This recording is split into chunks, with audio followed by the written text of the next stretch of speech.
ਦੋਸਤੋ ਮੈਂ Ravinder Kalsi business solution ਤੋਂ ਅੱਜ ਫਿਰ ਤੁਹਾਡੇ ਨਾਲ ਕੁਝ ਸ਼ੇਅਰ ਕਰਨ ਲਈ ਹਾਜ਼ਰ ਹੋਇਆ ਹਾਂ। ਅੱਜ ਕੋਵਿਡ-19 ਨੂੰ ਆਏ ਹੋਏ ਆਲਮੋਸਟ 6 ਮਹੀਨੇ ਦੇ ਕਰੀਬ ਹੋ ਚੁੱਕੇ ਨੇ। ਇਸ ਕੋਵਿਡ ਦੇ ਨਾਲ ਕੀ ਹੋਇਆ ਕਿ ਸਾਡਾ ਰਹਿਣਾ ਸਹਿਣਾ, ਰਹਿਣ ਉੱਠਣਾ ਬਹਿਣਾ ਸਾਰਾ ਦਾ ਸਾਰਾ ਤਬਦੀਲ ਹੋ ਚੁੱਕਿਆ ਹੈ। ਸਾਡਾ ਜਿਹੜਾ ਲਾਈਫ ਸਟਾਈਲ ਹੈ ਹੁਣ ਰਹਿਣ ਦਾ ਡਿਫਰੈਂਟ ਹੈਗਾ ਜੋ ਸਾਡੇ ਕੋਲ ਪਹਿਲਾਂ ਸੀਗਾ। ਇਸ ਦੌਰਾਨ ਦੇ ਵਿੱਚ ਬਹੁਤੇ ਲੋਕਾਂ ਦੀਆਂ ਜੌਬਾਂ ਚਲੀਆਂ ਗਈਆਂ ਔਰ ਉਸ ਵੇਲੇ ਸਾਡੀ ਸਰਕਾਰਾਂ ਨੇ ਇੱਕ ਬੜਾ ਅੱਛਾ ਕਦਮ ਲਿਆ ਜਿਹੜਾ ਕਿ ਸਾਨੂੰ ਘਰ ਬੈਠੇ ਬੈਠੇ CERB ਜਾਂ ਬਾਕੀ ਹੋਰ ਜਿਹੜੇ ਇਨਸੈਂਟਿਵ ਸੀਗੇ ਉਹਨਾਂ ਨੂੰ ਸਾਨੂੰ ਉਹਨਾਂ ਦੇ ਨਾਲ ਨਿਵਾਜਿਆ ਤਾਂ ਜੋ ਅਸੀਂ ਆਪਣੀ ਰੋਜ਼ਮਰਾ ਜ਼ਿੰਦਗੀ ਨੂੰ ਚਲਾ ਸਕੀਏ, ਸਟ੍ਰੈਸ 'ਚ ਨਾ ਆਈਏ। It was a good effort ਔਰ ਅਸੀਂ ਐਪਰੀਸ਼ੀਏਟ ਵੀ ਕਰਨੇ ਉਸ ਚੀਜ਼ ਨੂੰ ਕਿ ਜੋ ਹੋਇਆ ਉਹਨਾਂ ਨੇ ਮੈਕਸਿਮਮ ਕੀਤਾ। ਪਰ ਹੁਣ ਉਸ ਤੋਂ ਬਾਅਦ ਆਫਟਰ ਸੱਚ ਅ ਲੌਂਗ ਟਾਈਮ ਆਲਮੋਸਟ ਤੁਸੀਂ ਸਾਰਿਆਂ ਨੇ ਨੋਟ ਕੀਤਾ ਹੋਣਾ ਪਿਛਲੇ 1 ਮਹੀਨੇ ਤੋਂ ਤਕਰੀਬਨ ਗਵਰਨਮੈਂਟ ਡਿਫਰੈਂਟ ਸਾਡੇ ਪ੍ਰੋਵਿੰਸਿਸ ਦੇ ਵਿੱਚ ਇਕੋਨਮੀ ਨੂੰ ਖੋਲ੍ਹਣ ਦੀ ਕੋਸ਼ਿਸ਼ ਕਰ ਰਹੇ ਨੇ, ਜੌਬਾਂ ਵਾਪਸ ਲਿਆਉਣ ਦੀ ਕੋਸ਼ਿਸ਼ ਕਰ ਰਹੇ ਨੇ, ਪਲੱਸ ਜਿਹੜੇ ਬਿਜ਼ਨਸ ਨੇ ਉਹਨਾਂ ਨੂੰ ਫਿਰ ਰੂਟੀਨ ਦੇ ਵਿੱਚ ਖੋਲ੍ਹਣ ਦੀ ਕੋਸ਼ਿਸ਼ ਕਰ ਰਹੇ ਨੇ। ਹੁਣ ਇਹ ਕੋਸ਼ਿਸ਼ ਕਿੱਥੋਂ ਤੱਕ ਕਾਮਯਾਬ ਹੈ ਇਹ ਡਿਪੈਂਡ ਕਰਦਾ ਹੈ ਜਿਹੜੇ ਉਹਦੇ ਰਿਜ਼ਲਟ ਸਾਡੇ ਸਾਹਮਣੇ ਆਉਣਗੇ। ਹੁਣ ਸਭ ਤੋਂ ਵੱਡੀ ਗੱਲ ਤਾਂ ਇਹ ਹੈਗੀ ਹੈ ਕਿ ਬਹੁਤ ਸਾਰੇ ਐਸੇ ਬਿਜ਼ਨਸ ਨੇ ਜਿਹੜੇ ਇੰਨੇ ਬੈਡਲੀ ਹਿੱਟ ਹੋਏ ਨੇ ਕਿ ਉਹਨਾਂ ਦਾ ਵਾਪਸੀ ਆਉਣਾ ਨਾਮੁਮਕਿਨ ਆ, ਯਾਨੀ ਉਹਨਾਂ ਨੇ ਸ਼ਾਇਦ ਫਿਰ ਆਪਣੇ ਪੈਰਾਂ 'ਤੇ ਖੜੇ ਨਾ ਹੋ ਸਕਣ। ਪਰ ਜਿਹੜੇ ਹੋਰ ਦੂਸਰੇ ਬਿਜ਼ਨਸ ਨੇ ਜਿਹੜੇ ਕਿ ਇਸ ਵੇਲੇ ਭਾਵੇਂ ਵੇਜ ਸਬਸਿਡੀ ਸੀ ਜਾਂ ਕਿਸੇ ਤਰ੍ਹਾਂ ਵੀ ਜੋ ਗਵਰਨਮੈਂਟ ਨੇ ਇਨਸੈਂਟਿਵ ਦਿੱਤੇ ਉਹਦੇ ਕਰਕੇ ਉਹ ਜ਼ਿੰਦਾ ਰਹੇ, ਯਾਨੀ ਉਹ ਖੜੇ ਰਹੇ ਔਰ ਉਹ ਹੁਣ ਕੋਸ਼ਿਸ਼ ਕਰ ਰਹੇ ਨੇ ਕਿ ਅਸੀਂ ਆਪਣੇ ਆਪ ਨੂੰ ਫਿਰ ਖੜਾ ਕਰ ਸਕੀਏ। ਅੱਜ ਜਦੋਂ ਮੈਂ ਤੁਹਾਡੇ ਨਾਲ ਗੱਲ ਕਰ ਰਿਹਾ ਆਲਮੋਸਟ 1.2 ਮਿਲੀਅਨ ਦੇ ਕਰੀਬ ਹਾਲੇ ਵੀ ਸਾਡੇ ਲੋਕ ਜਿਹੜੇ ਨੇ ਅਨਇੰਪਲੋਇਡ ਨੇ। ਦੂਸਰੇ ਬੰਨੇ ਜਿਹੜੀਆਂ ਕਾਰਪੋਰੇਸ਼ਨਸ ਨੇ ਜਾਂ ਕੰਪਨੀਆਂ ਨੇ ਉਹ ਆਪਣੇ EMPLOYEES ਨੂੰ ਵਾਪਸ ਬੁਲਾ ਰਹੀਆਂ ਨੇ ਔਰ ਕਈ EMPLOYEE ਐਸੇ ਨੇ ਜਿਹੜੇ ਹਾਲੇ ਵੀ ਸਿਰਫ ਤੇ ਬੈਠੇ ਨੇ, CERB ਤੇ ਬੈਠੇ ਨੇ। ਉਹ ਕਹਿੰਦੇ ਭਈ ਅਸੀਂ ਨਹੀਂ ਜਾਣਾ, ਹਾਲੇ ਜਿਹੜੀ ਇਹ ਸਿਚੁਏਸ਼ਨ ਹੈ ਖਰਾਬ ਹੈ। ਹੁਣ ਮੰਨਿਆ ਕਿਸੇ ਹੱਦ ਤੱਕ ਹਾਲੇ ਵੀ ਖਰਾਬ ਹੈ, ਸਾਡੇ ਕੰਟਰੋਲ 'ਚ ਤੇ ਨਹੀਂ ਹੈਗੀ, ਪਰ ਆਪਾਂ ਇੱਕ ਗੱਲ ਨਾ ਭੁੱਲੀਏ ਕਿ ਘਰ ਬਹਿ ਕੇ ਗੁਜ਼ਾਰਾ ਨਹੀਂ ਹੋਣਾ। ਐਂਡ ਆਫ ਦੀ ਡੇ ਸਾਨੂੰ ਬਾਹਰ ਨਿਕਲਣਾ ਪੈਣਾ ਹੈ, ਕੰਮ ਕਰਨਾ ਪੈਣਾ ਹੈ, ਜ਼ਿੰਦਗੀ ਨੂੰ ਉਸੇ ਤਰੀਕੇ ਨਾਲ ਚਲਾਉਣਾ ਪੈਣਾ ਜਿਸ ਤਰ੍ਹਾਂ ਪਹਿਲਾਂ ਚੱਲਦੀ ਸੀ। ਪਰ ਐਰਕੀ ਉਹ ਕਰਨ ਲੱਗੇ ਸਾਨੂੰ ਬਹੁਤ ਮਿਹਨਤ ਕਰਨੀ ਪਏਗੀ। ਰੀਜ਼ਨ ਬੀਇੰਗ ਕਦੀ ਵੀ ਜਦੋਂ ਇੱਕ ਵਾਰੀ ਕੋਈ ਗੱਡੀ ਖੜੀ ਹੋ ਜਾਏ ਨਾ ਉਹਨੂੰ ਫਿਰ ਰੇਲਾਂ 'ਤੇ ਲਿਆਉਂਦੇ ਟਾਈਮ ਲੱਗਦਾ, ਐਫਰਟ ਲੱਗਦਾ ਹੈ, ਕਿਉਂਕਿ ਸਾਰਾ ਜਿਹੜਾ ਇਨਫਰਾਸਟਰਕਚਰ ਹੈ ਇਸ ਵੇਲੇ ਉਹ ਬਹੁਤ ਬੁਰੀ ਤਰ੍ਹਾਂ ਹਿਲ ਚੁੱਕਿਆ। ਹੁਣ ਅਸੀਂ ਦੂਸਰੇ ਬੰਨੇ ਗਵਰਨਮੈਂਟ ਸਾਨੂੰ ਇਹ ਕਹਿ ਰਹੀ ਹੈ ਕਿ ਇਸ ਵੇਲੇ ਜਦੋਂ ਅਸੀਂ ਤੁਹਾਡੀ ਸਮਝੋ ਕਮਿਊਨਿਟੀਜ਼ ਨੂੰ ਖੋਲ੍ਹਦੇ ਪਏ ਹਾਂ, ਪਲੀਜ਼ ਥੋੜ੍ਹੀ ਜਿਹੀ ਇਹਤਿਆਤ ਕਰੋ, ਇਹ ਨਾ ਹੋਵੇ ਕਿ ਸਾਨੂੰ ਫਿਰ ਪਰੇਸ਼ਾਨੀ ਦਾ ਕੋਈ ਸਾਹਮਣਾ ਕਰਨਾ ਪਵੇ। ਉਹਦੇ ਵਿੱਚ ਬਹੁਤ ਸਾਰੇ ਲੋਕ ਤੇ ਹੈ ਜਿਹੜੀ ਇਸ ਜ਼ਿੰਮੇਵਾਰੀ ਨੂੰ ਬਾਖੂਬੀ ਨਿਭਾ ਰਹੇ ਨੇ, ਯਾਨੀ ਉਹ ਸੇਫ ਡਿਸਟੈਂਸ ਵੀ ਰੱਖ ਰਹੇ ਨੇ, ਜੇ ਬਾਹਰ ਕਿਤੇ ਨਿਕਲਦੇ ਨੇ ਤੇ ਉਹ ਪ੍ਰੋਪਰ ਮਾਸਕ ਪਾ ਕੇ ਨਿਕਲਦੇ ਨੇ, ਹੈਂਡ ਸੈਨੀਟਾਈਜ਼ ਕਰਦੇ ਨੇ, ਯਾਨੀ ਉਹ ਸਾਰੀਆਂ ਪ੍ਰੀਕਾਸ਼ਨਸ ਲੈ ਰਹੇ ਨੇ ਜਿਹੜੀਆਂ ਸਾਨੂੰ ਸਾਰਿਆਂ ਨੂੰ ਲੈਣੀਆਂ ਚਾਹੀਦੀਆਂ ਇਸ ਵੇਲੇ। ਬੀਇੰਗ ਅ ਗੁੱਡ ਸਿਟੀਜ਼ਨ ਜਾਂ ਗੁੱਡ PR ਜੋ ਵੀ ਅਸੀਂ ਹੈਗੇ ਸਾਡਾ ਸਟੇਟਸ, ਪਰ ਸਾਨੂੰ ਵੀ ਇੱਕ ਜ਼ਿੰਮੇਦਾਰ ਬੰਦੇ ਦੀ ਰੋਲ ਨਿਭਾਉਣ ਦੀ ਜ਼ਰੂਰਤ ਹੈਗੀ ਹੈ। ਪਰ ਉਹਦੇ ਵਿੱਚ ਕੁਝ ਐਸੇ ਲੋਕ ਵੀ ਨੇ ਜਿਹੜੇ ਕਿ ਹਾਲੇ ਵੀ ਗੈਰ ਜ਼ਿੰਮੇਦਾਰ ਤਰੀਕੇ ਨਾਲ ਆਪਣੇ ਆਪ ਨੂੰ ਹੈਂਡਲ ਕਰ ਰਹੇ ਨੇ। ਹੁਣ ਅੱਜ ਅਗਸਤ ਦੀ 19 ਤਰੀਕ ਹੋ ਚੁੱਕੀ ਹੈ, ਉੱਧਰੋਂ ਸਾਡੀ ਗਵਰਨਮੈਂਟ ਹੁਣ ਸਕੂਲ ਖੋਲ੍ਹਣ ਦੇ ਵੀ ਪ੍ਰੋਗਰਾਮ ਬਣਾ ਰਹੀ ਹੈ।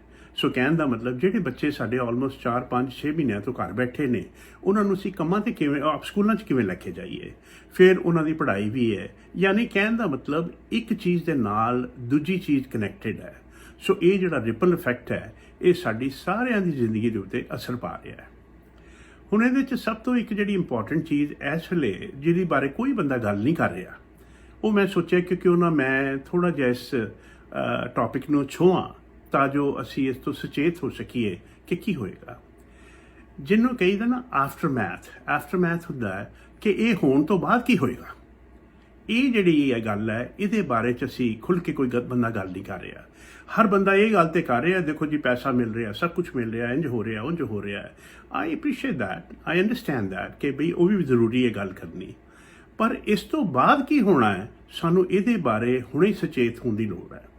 ਫੋਰ ਐਗਜ਼ਾਮਪਲ ਹੁਣ ਅਗਸਤ ਦੇ ਵਿੱਚ ਸਰਬ ਬੰਦ ਹੋ ਜਾਣੀ ਹੈ, ਯਾਨੀ ਜਿਹੜਾ ਸਾਨੂੰ $2000 ਮਹੀਨਾ ਆ ਰਿਹਾ ਸੀਗਾ ਘਰ ਬੈਠਿਆਂ ਨੂੰ, ਜਿਹੜੀ ਇੱਕ ਫ੍ਰੀ ਮਨੀ ਸੀਗੀ, ਤੁਹਾਨੂੰ ਲੱਗਦੀ ਸੀ ਇਹ ਫ੍ਰੀ ਮਨੀ ਹੈ, ਜਦ ਕਿ ਉਹ ਵੀ ਟੈਕਸੇਬਲ ਮਨੀ ਹੈਗੀ। ਜਦੋਂ ਟੈਕਸ ਭਰੋਗੇ ਉੱਤੇ ਟੈਕਸ ਦੇਣਾ ਪੈਣਾ। ਪਰ ਫਿਲਹਾਲ ਆਉਣ ਕਰਕੇ ਅਸੀਂ ਲੋਕ ਥੋੜ੍ਹੇ ਜਿਹੇ ਨਾ ਬੇਪਰਵਾਹ ਹੋ ਗਏ। ਬੇਪਰਵਾਹ ਕਹਿ ਲਈਏ, ਇਰਰਿਸਪੌਂਸਿਬਲ ਕਹਿ ਲਈਏ, ਜੇ ਅੰਗਰੇਜ਼ੀ ਦਾ ਲਫ਼ਜ਼ ਯੂਜ਼ ਕਰੀਏ। ਉਹ ਕਰਨ ਨਾਲ ਕੀ ਹੋਇਆ, ਬਹੁਤਾ ਨੁਕਸਾਨ ਸਾਡਾ ਆਪਣਾ ਹੋਇਆ। ਇਸ ਦੌਰਾਨ ਦੇ ਵਿੱਚ ਬਹੁਤ ਸਾਰੇ ਐਸੇ ਘਰ ਸਨ ਜਿਨ੍ਹਾਂ 'ਚ 4-4, 5-5 ਬੰਦੇ ਵੀ ਸਰਵ ਲੈ ਰਹੇ ਸੀ, ਯਾਨੀ 8-8, 10-10 ਹਜ਼ਾਰ ਡਾਲਰ ਵੀ ਉਹਨਾਂ ਨੂੰ ਮਹੀਨੇ ਦੀ ਇਨਕਮ ਆ ਰਹੀ ਸੀ, ਜਦ ਕਿ ਉਹਨਾਂ ਦੀ ਐਵਰੇਜ ਇਨਕਮ ਇਸ ਤੋਂ ਪਹਿਲਾਂ 4-5 ਹਜ਼ਾਰ ਤੋਂ ਉੱਤੇ ਨਹੀਂ ਸੀਗੀ। ਪਰ ਉਹ ਵਾਧੂ ਪੈਸਾ ਆਉਣ ਨਾਲ ਕੀ ਹੋਇਆ ਕਿ ਉਹ ਲਾਪਰਵਾਹ ਹੋ ਗਏ। ਹੁਣ ਮੈਂ ਮੰਨਣਾ, ਇਹ ਵੀ ਗੱਲ ਨੂੰ ਮੈਂ ਮੰਨਣਾ ਹੈ ਕਿ ਸਟੈਟਸ ਕਹਿੰਦੇ ਨੇ ਕਿ ਲੋਕਾਂ ਦਾ ਜਿਹੜਾ ਜ਼ਾਤੀ ਤੌਰ 'ਤੇ ਕਰਜ਼ਾ ਸੀ ਉਹ ਘਟ ਗਿਆ। ਕਿਉਂ ਘਟਿਆ? ਕਿਉਂਕਿ ਜਿਹੜਾ ਫਾਲਤੂ ਪੈਸਾ ਆਇਆ ਉਹਦੇ ਨਾਲ ਅਸੀਂ ਆਪਣੇ credit card, line of credit ਨੂੰ ਲਾ ਦਿੱਤਾ। That's fine, that's okay. ਹੁਣ ਤੀਸਰੇ ਬੰਨੇ ਇੱਕ ਤੁਸੀਂ ਵੇਵ ਦੇਖ ਰਹੇ ਹੋ ਕਿ ਜਿਹੜੀ ਹਾਊਸਿੰਗ ਮਾਰਕੀਟ ਹੈ ਇੰਨੀ ਗਰਮ ਹੋ ਗਈ ਕਿ ਸਮਝ ਨਹੀਂ ਆ ਰਿਹਾ ਕਿ ਲੋਕਾਂ ਨੂੰ ਕੀ ਹੋ ਗਿਆ, ਕਿਉਂ ਇੰਨੇ ਅਸੀਂ ਮਹਿੰਗੇ ਮਕਾਨ ਜਾਂ ਇੰਨੇ ਓਵਰ ਪ੍ਰਾਈਸ ਮਕਾਨ ਖਰੀਦ ਰਹੇ ਹਾਂ। ਹੁਣ ਇਹਦੇ ਪਿੱਛੇ ਇੱਕ ਪਿੱਚ ਹੈਗੀ ਹੈ। ਪਿੱਚ ਕੀ ਹੈ ਕਿ ਇੰਟਰਸਟ ਰੇਟ ਜਿਹੜੇ ਆ ਇੰਨੇ ਲੋ ਆ ਗਏ ਆ ਕਿ ਸ਼ਾਇਦ ਮੁੜ ਇਹੋ ਜਿਹੇ ਰੇਟ ਸਾਨੂੰ ਨਾ ਮਿਲਣ। ਤੇ ਅੱਜ ਹਰ ਬੰਦਾ ਸੋਚਦਾ ਹੈ ਕਿ ਜਿਹੜਾ ਮੈਂ ਥੋੜ੍ਹਾ ਜਿਹਾ ਪੈਸਾ ਬਚਾਇਆ ਹੈ, ਯਾਨੀ ਮੈਂ ਸੇਵ ਕੀਤਾ ਹੈ, ਕਿਉਂ ਨਾ ਮੈਂ ਘਰ ਬਾਏ ਕਰ ਲਾਂ।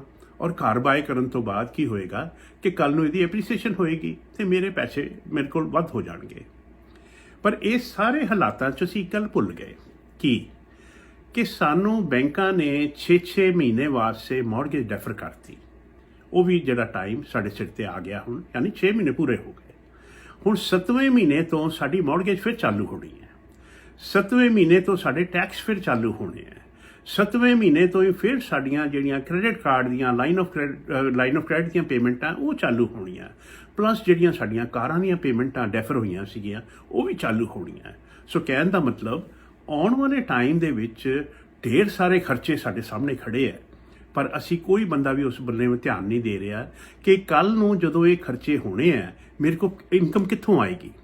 ਹੁਣ ਇਹਦੇ ਵਾਸਤੇ ਮੈਂ ਕਿਉਂ ਕਹਿ ਰਿਹਾ ਗੱਲ ਨੂੰ ਕਿ ਮੰਨ ਲਓ ਮੇਰੇ ਕੋਲ ਇੱਕ ਕਾਰਪੋਰੇਸ਼ਨ ਸੀ, ਕੰਪਨੀ ਸੀਗੀ, ਮੇਰੇ ਕੋਲ 200 ਬੰਦਾ ਕੰਮ ਕਰਦਾ ਸੀ।